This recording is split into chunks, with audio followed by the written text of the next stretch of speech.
Bom, nós anunciamos por aqui quando houve o lançamento aí, finalmente a Intel resolveu liberar os chipsets de entrada aí B360, H370 e H310 para os processadores Intel de 8ª geração. Mas ainda tem muita gente em dúvida sobre qual placa-mãe utilizar para o seu setup. Qual placa-mãe eu compro para o meu i5 8400, para o meu i3, para o meu i7 8700K. E eu vou falar aqui para vocês um pouquinho sobre as diferenças entre as placas-mãe e as combinações que deveriam ser feitas aí entre processador e placa-mãe. Vai montar um PC ou fazer um upgrade? Visite o nosso parceiro Terabyte Shop, as melhores marcas e os melhores preços. Confira mais no link na descrição desse vídeo.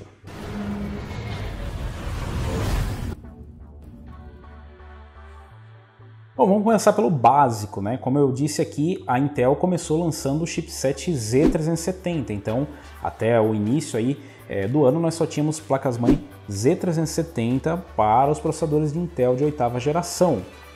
Então não tinha muita opção, mesmo que você comprasse um processador i5, como nós dissemos aqui em algumas oportunidades, você só poderia combinar com uma placa-mãe Z, que é o chipset mais caro aí na linha mainstream da Intel. Não fazia muito sentido, afinal, você pegar um processador como o i5 8400, que é bloqueado para overclock, e misturar isso aí com uma placa-mãe desbloqueada para overclock. Tem os recursos interessantes ali da Z370, mas o custo não torna isso muito interessante, já que você não vai extrair nada de extra aí do seu processador. Então, óbvio que só fazia sentido com os processadores K. Então, explicando primeiro a diferença aí entre as placas-mãe. Temos ali o chipset H310, sucessor direto do H110, então passamos uma geração aí sem um H210, já fomos direto para o H310, que é o chipset mais básico que nós temos, então as placas-mãe são as placas-mãe mais simples e que são voltados aí para combinações para quem, enfim, não quer gastar muita grana, não precisa de todos aqueles recursos extras que vêm nos chipsets mais caros, e ela suporta todos os processadores da 8ª geração lançados até agora, desde o i3 até o i7 8700K. Temos em seguida a B360, que também é um chipset de entrada, mas que já possui alguns recursos extras em relação a H310. Então, se você pegar ali uma B250 e comparar com uma H360, você vai ver que as diferenças básicas entre especificações são praticamente nulas, então ela é quase que uma atualização da B250.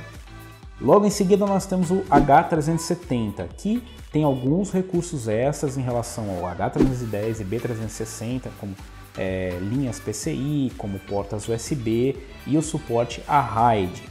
Ele fica logo abaixo da Z370, então essa seria a escadinha aí que você vai fazer de placa-mãe. Todas essas placas-mãe que eu falei para vocês suportam todos os processadores Intel de 8ª geração. Então, por que eu combinaria qualquer processador com qualquer placa-mãe diferente? Para que tanto chipset? Para que tanta configuração? Bom, como eu disse para vocês, tem algumas diferenças básicas, como vocês podem ver, que são aí em relação a recursos que essas placas-mãe trazem. Então, elas são voltadas para diferentes públicos, mesmo que eles utilizem o mesmo processador. Então, ainda que você vá montar com o i3, existem ali alguns recursos que você pode precisar, como eu disse, como algumas portas extra, USB, linhas PCI ou mesmo o RAID ali presente na H370.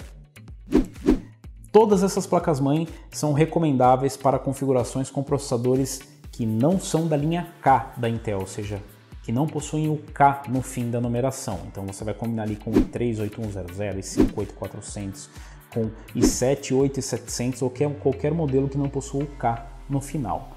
Mas você não disse que elas são compatíveis com todos os processadores da Intel? Então por que raios eu não posso combinar um i7 8700K boladão numa H310? Olha, você pode, assim como você pode sair na rua e atropelar qualquer velhinha na rua. Mas existem consequências para isso, galera. Os seus erros cobram depois dos seus atos. Não vá atropelar velhinhas, pelo amor de Deus. Então, galera, você pode sim combinar. Existe o suporte para esses processadores, mas não faz sentido essa configuração. E para ser bem sincero, neste momento, no momento que eu gravo esse vídeo, eu fiz uma pesquisa rápida de modelos de placa-mãe e nada faz sentido.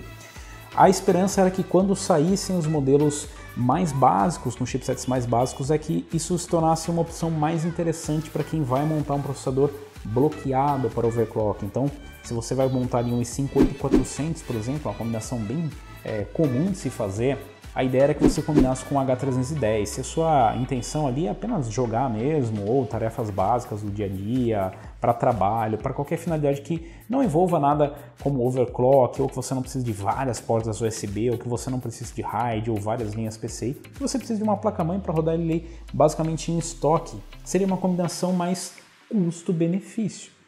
Porém, os preços ainda estão bem altos, galera. Então, se você pegar a diferença de uma H310 para uma Z370, claro, um modelo mais caro de uma H310 para um modelo mais barato de uma Z370, a distância é bem pequena.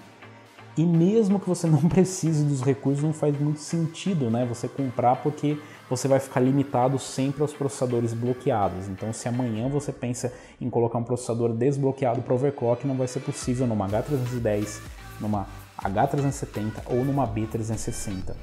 Esse é o ponto principal na hora de escolher o chipset, galera. Então, como eu disse, não faz sentido colocar um processador que é desbloqueado para overclock numa placa-mãe que você não vai conseguir overclockar. Essa é a diferença mais importante entre elas e o que você precisa considerar primeiro na hora de fazer a escolha da placa-mãe para o seu processador. Depois que você já tem isso em mente, se você vai combinar o modelo K, só tem uma opção, que são as placas-mãe Z. E aí entra mais um ponto estranho, que é combinar um i3 desbloqueado para overclock com uma placa-mãe desbloqueada para overclock, porém cara, com chipset caro. Então, eu até entendo o motivo dele existir, mas eu não concordo. Então, enfim, não faz muito sentido, exceto se você, sei lá, quer fazer um overclock fudidão aí no i3 para, sei lá, ter vários FPS no CS ou alguma coisa que realmente utilize todo o potencial do i3, não faz muito sentido. Já para o i5 8600K já começa a ser bem interessante essa combinação, e para o i7 8700K é a única coisa recomendável para você extrair todo o desempenho. Uma observação importante para vocês é que mesmo nos modelos desbloqueados, galera, não é só você pegar uma placa-mãe com chipset Z370 e sair aí arrebentando nos overclock. Existe a diferença ali da construção da placa-mãe, então das fases, VRM, a refrigeração, enfim, tudo isso faz bastante diferença. Então um projeto mais robusto, né, que traga mais fases, refrigeração adequada ali nos VRMs, uma construção mais robusta é mais adequada para um overclock mais extremo, então para lá dos 5 GHz, enquanto que uma placa-mãe, normalmente os modelos compactos, né, o modelo Mini ATX, eles trazem um projeto mais simples nesse sentido, já que normalmente o objetivo dele é ficar num espaço mais confinado, mais compacto, né? Então, ainda que você vá fazer um overclock, não se imagina que será um overclock tão pesado. E mesmo assim ainda possuem, né? Os modelos do mercado ainda possuem os modelos Mini ATX, Mini TX até, que são robustos nesse sentido. Mas na maior parte dos casos esses modelos são mais baratos e possuem aí essa refrigeração, as fases, enfim, todos os detalhes são mais básicos. Mas é isso, galera. Em relação à placa-mãe, para resumir então, se você vai comprar ali um processador bloqueado para overclock, o modelo não K, combine com placas-mãe que são equivalentes, que faça sentido. Ah, mas amanhã eu pretendo trocar meu i5 8400 para um i7 8700K. E eu acredito em você, que você até acredite que vai fazer amanhã, mas isso vai demorar bastante. Eu digo isso pela experiência que eu tenho com o pessoal que sempre faz essa combinação e demora muito para acabar trocando. Então, ainda que você vá fazer isso, de repente é mais interessante você montar um setup mais equilibrado, então você investir um pouco mais. De repente essa diferença que você vai gastar de uma placa-mãe mais cara, você acaba investindo em um SSD, em algum outro componente que você realmente precise agora do seu computador, uma placa de vídeo melhor, enfim, alguma coisa para tornar esse setup mais equilibrado do que ficar pensando no amanhã. Aí amanhã sai outra geração, você vai fazer a mesma coisa e nunca vai realmente realizar aí essa sua intenção. Se você pensa nisso, até faz sentido a combinação, ou mesmo o inverso, de pegar um processador K e colocar numa placa-mãe, se você pensa só no futuro, mas eu acho que a gente compra as coisas para usar hoje, não para usar daqui a um ano, daqui a 6 meses, ou seja lá como for. Infelizmente, no momento, os preços não fazem nenhum sentido ainda, galera, então presta bastante atenção na hora de montar o seu setup para ver a diferença de preço entre um modelo H ou um modelo B, aí compatível com a 8ª geração, e o modelo Z, para ver se realmente vale essa diferença de preço ou essa economia, né, essa pseudo-economia que você está fazendo aí para pegar um chipset mais básico. Beleza, galera? Então, espero que isso tenha te ajudado na hora da sua escolha. Lembre bastante aqui das combinações de CPU e sempre procure no site da fabricante ali a quantidade de portas USB, os recursos, né? Como vocês viram aí na tabelinha, os recursos para ver se isso acaba te atendendo. Beleza, galera? Então é isso, espero que esse vídeo tenha te ajudado. Se você gostou, se você curtiu, deixa aí aquele like. Se você ainda não é inscrito do canal, inscreva-se no canal, clica ali no sininho para receber as notificações e deixa o seu comentário, a sua sugestão e a sua dúvida. Eu vou ficando por aqui. Valeu, falou e até a próxima!